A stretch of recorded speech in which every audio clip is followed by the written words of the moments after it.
પણ એકવાર કોઈને કીધું ભાઈ હું તમારે ત્યાં આવીશ એટલે એ બાપુ આવે ને ઘણી જગ્યાએ સીધા દવાખાનાથી સીધા પ્રોગ્રામમાં ગયા ભજન માંગેલા બાપુ. તો એની પાછળ શું હેતુ છે બાપુનું કે ત્યાં જઈને ખાલી ભોજન જમી આવું કે કઈ ભીડ પૂજા માટે હું જઉં ત્યાં એવો કોઈ શું આશા જે રાજાઓના મહારાજા જેની જોડીમાં કોઈ અમાપ પડ્યું છે. આપણી આટલી શક્તિ હોવા છતાંય આપણે આવી ગણતરીમાં બેઠા છીએ કે 11 11:30 થાય 11 ભેગા થઈએ તો આમને તો બાપુને તો અમે જોઈએ અમારા ભગવાન કાકોને ઘણી વાર ચિંતા કરતા હોય દેવ મોહન બધાએ કે હવે બાપુને 11 વાગે એટલે આપણે ગમે તેમ કરીને માઇક આલી અને બાપુને આપણે અહીંયાથી રજા લઈ લઈએ. તો બાપુનો એવો ભાવ કે નહીં નાનો માણસ બેઠો છે ને અમે ત્યાં સુધી જ્યાં સુધી ભજન ચાલે ત્યાં સુધી ભલા બેસીએ ઘડીવાર હજી સુધી બેસીએ ઘડીવાર બેસીએ એમ કરીને જ્યાં સુધી જે પણ ભાઈના કે બહેનના કે ભજન હોય એનો સંતોષ ન થાય ત્યાં સુધી બાપુ કદી નીચે નથી ઉતરતા. તો આ એક જગતના કલ્યાણની આપણા જેવા જીવોને જગાડવા માટેની એક ભાવ છે. બાપુને એક વખત કીધું બાપુ થોડુંક શરીર હાચવો ડૉક્ટરો કહે છે બધું કહે છે હવે થોડુંક તબિયત હાચવો. બાપુ એક બંજારી વાત કરી હતા કે આ દુનિયામાં એક એવો જીવ બતાવો કે જેણે એના શરીરને ખૂબ હાચવ્યું ને એને કાંઈ થયું ન હોય. ખૂબ હાચવ્યું કાંઈ નથી હોય એક હોય બતાવો ખાલી જ્યાં સુધી પરમાત્માએ આપ્યું છે તો ભજન કરીને આનંદ કરવાનો બાપુનો. તમે એટલે બાપુને ખૂબ તાળીના ગગડાથી વધાવો.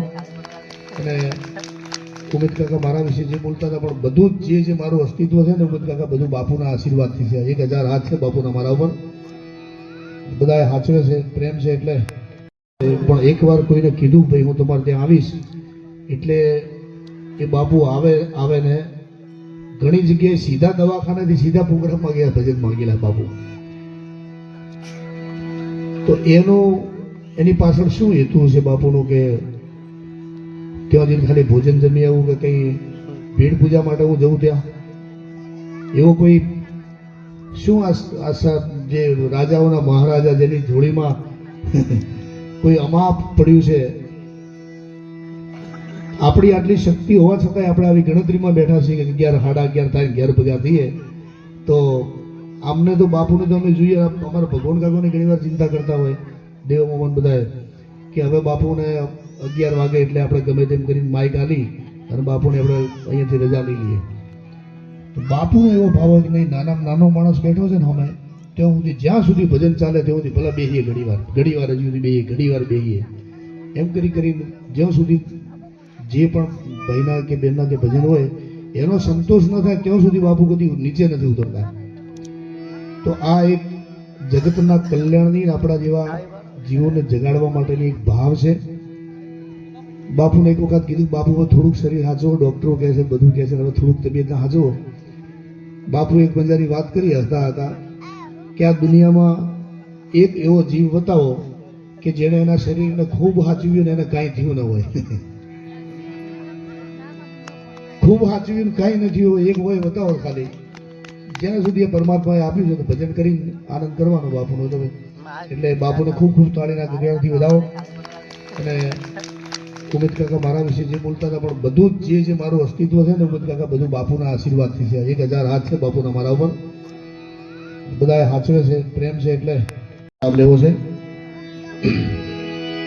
મળ્યો મનુષ્ય જન્મ અવતાર માંડ કરીને તોય ભજ્યા નહીં ભગવાન હેત ધરીને તેથી ખાસો જમના માર પેટ ધરીને માટે રામ નામ સંભાળ.